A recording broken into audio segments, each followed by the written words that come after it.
Halo, assalamualaikum warahmatullahi wabarakatuh. Balik lagi ke Eki Channel. Semoga kita semua dalam keadaan sehat dan selalu diberikan rezeki yang berlimpah oleh Allah Subhanahu wa Ta'ala. Dan mudah-mudahan kita semua segera terbebas dari pandemi yang melanda negeri kita tercinta ini. Kali ini gue mau sedikit berbagi tentang bagaimana cara ngebuat cupang dari awal. Dan nanti next video selanjutnya akan terus gue update bagaimana prosesnya hingga nanti insya Allah umur usia si cupang itu 3 bulan. Yuk, sebelum gue lanjut, tolong dibantu subscribe, like, dan share kalau video ini bermanfaat, dan biar teman-teman kalian semua ikut mendapatkan manfaat dari video-video yang gue bikin. Oke, thank you guys. Yeah.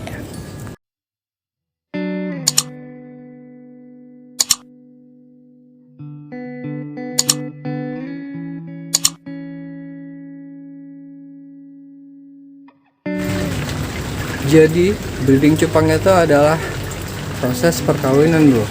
Proses perkawinan untuk menjaga agar kelangsungan hidup ikan cupang itu terus berlanjut dan tidak terjadi kepenuhan. Itulah breeding cupang fungsinya. Apa aja sih yang kita butuhin dalam breeding cupang itu? Yang kita butuhin pertama bro, yang pasti ada cupang jantan, ada cupang betina. Karena kenapa? Kalau hanya ada cupang jantan, maka tidak akan ada perkawinan. Yang ada adalah perkelahian. Begitupun sebaliknya, jika hanya ada cupang betina, maka tidak akan ada pembuahan dan tidak akan ada juga keturunan. Jadi harus ada cupang jantan dan cupang betina. Cupang jantan dan betina seperti apa sih yang ideal untuk dikawinkan? Ini kalau menurut gue ya bro, cupang jantan dan betina yang ideal untuk dikawinkan adalah cupang yang berusia di atas 4 bulan. Kenapa sih? Cupang di atas 4 bulan untuk si betina itu sudah memiliki telur yang baik, dan si jantan pun sudah memiliki sperma yang baik untuk membuahi telur-telur tersebut. Jadi kalau bisa cari indukan yang berusia di atas 4 bulan. Lalu kalau bisa juga cari ukuran jantan yang lebih besar daripada betina, karena jangan sampai nanti si jantannya takut dan malah nanti betina yang ngejar-ngejar jantan. Itu biasanya sulit terjadi perkawinan. Jadi seperti itu. Tapi balik lagi, ini adalah pendapat gue pribadi. Setelah ada ikannya, apalagi yang kita butuhin? Yang kita butuhin adalah wadah untuk breeding atau wadah untuk mereka melakukan perkawinan. Wadah seperti apa sih? Wadah yang kita butuhkan adalah wadah yang tidak terlalu besar dan tidak terlalu kecil. Kenapa? Kalau terlalu besar, maksud gue terlalu lebar gitu ya, nanti kasihan juga si jantan itu akan ngejar-ngejar betina itu terlalu jauh, dan nanti malah mungkin bisa ada perkawinan tapi akan lama perkawinannya. Jadi seperti itu. Dan jika wadahnya terlalu kecil, itu bisa aja perkawinan, bisa, sangat mungkin. Tetapi kualitas air nanti ketika burayak sudah lahir, hingga nanti biasanya gue mindahin burayak ke pembesaran itu di usia 2 minggu bro, itu akan relatif cepat kotor karena wadahnya yang sempit. Jadi kasihan juga nanti burayaknya, karena sebelum 2 minggu bagi gue itu riskan untuk mindahin burayak bro. Jadi seperti itu alasan gue kenapa menggunakan wadah yang cukup lah bagi gue. Yang gue pakai itu ember nih, ember. Lihat yang depan itu ember bekas, ember bulat. Yang ini gue pakai panci nih. Ya, panci kebetulan ya nggak kepake. Panci. Setelah ada ikan, ada wadah, apalagi yang pasti air. Airnya seperti apa sih? Air yang digunakan itu bro, kalau bisa air yang sudah diendapkan selama 1 hari agar dia pH-nya stabil, dan kalau bisa ditambahin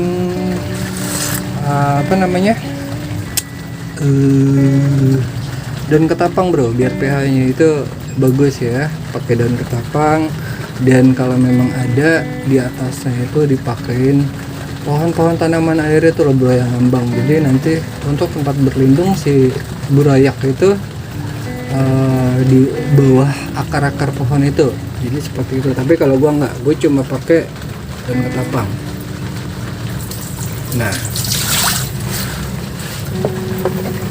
Nah ini bro, jadi berapa tinggi air yang digunakan? Kalau gue, saran gue itu 10-15 cm.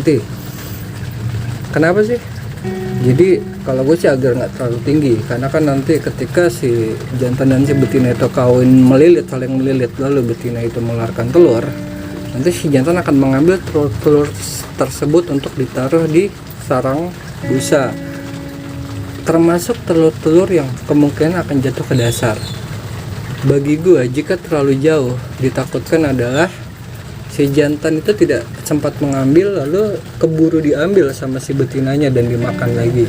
Itu makanya bagi gue tinggi air itu harus sesuai. Kalau gue itu biasanya pakai di antara 10-15 cm. Nah, ini contohnya, ini baru gue masukin kemarin sore nih bro. Sekarang sore nih giant. Udah ada telurnya, tapi dikit nih ya, dikit. Nah ini giant. Nah ini plakat. Aduh hujan sekali ya. Nah ini plakat. Nah, alhamdulillah plakat telurnya udah banyak. Nah ini telurnya, ini telur cupang bro. Ini sama kemarin sore gua masukinnya, ini telurnya udah oke. Indukannya mana? Nah ini betinanya tuh. Nah, ngumpet dia, biarin deh. Ini jantannya ngejagain setelur agar tidak diganggu oleh si betina. Ini betinanya gue gangguin dulu ya. Dari betinanya gue coba ganggu.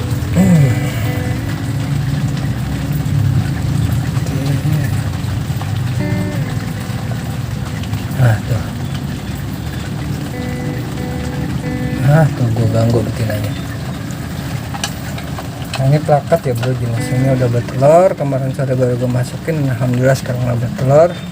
Nah gimana sih prosesnya, proses agar mereka bisa kawin? Kalau gue sih bro, gue langsung masukin aja. Jadi dua-duanya gue langsung masukin. Ini kemarin sore dua-duanya langsung gue masukin. Alhamdulillah sih yang plakat udah bertelur nih telurnya. Alhamdulillah udah banyak ya telurnya. Alhamdulillah. Nah ini giant telur baru dikit, biarin deh, besok baru gue lihat lagi. Langsung gue masukin aja. Tapi ada juga beberapa breeder, beberapa pecinta ikan itu biasanya melakukan penjodohan terlebih dahulu. Jadi cara penjodohan terlebih dahulu itu adalah si jantan dimasukkan duluan ke dalam wadah breeding, ke dalam wadah untuk perkawinan. Lalu si betina itu ditaruh di dalam gelas kaca. Biasanya gelas kaca agak tinggi, ditaruh di dalamnya, dan gelas kaca itu dimasukkan ke dalam tempat breeding tersebut. Jadi nanti mereka akan melakukan perkenalan dengan pembatas gelas kaca tersebut. Biasanya hingga si jantan itu mengeluarkan buih, mengeluarkan sarang busa itu sekitar 1 hari, kurang lebih ya, setengah sampai 1 hari lah.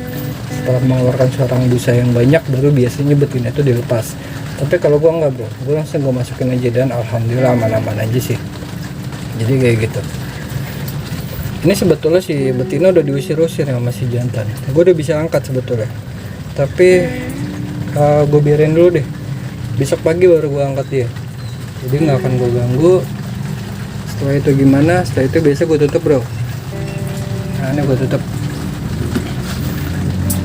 Gue tutup biar kenapa? Kalau gue karena di outdoor nih bro, biar nggak ketetesan. Bro ini kalau sarang telur ketetesan selesai kan urusannya. Jadi gue tutup. Nah jadi gini. Jadi gue tutup biar si sarang telur itu aman lah, nggak ketetesan. Jadi seperti itu bro. Kalau misalkan kalian punya saran, punya masukan, punya komentar apapun, silahkan tulis di kolom komentar. Jika yang belum subscribe, boleh bantu subscribe, like video gua kalau memang kalian suka, dan boleh kalian sebar ke teman-teman kalian video-video gue agar teman kalian merasakan manfaat dari video-video yang gue bikin. Terima kasih bro. Next time akan gue bahas perkembangan dari proses breeding ini, termasuk gimana sih caranya ngasih makan, apa sih yang gue kasih gitu, gimana sih nanti mindahin burayak gitu ketika di umur 2 minggu, semua akan gue update. Terima kasih ya bro untuk yang udah nonton. See you later. Bye.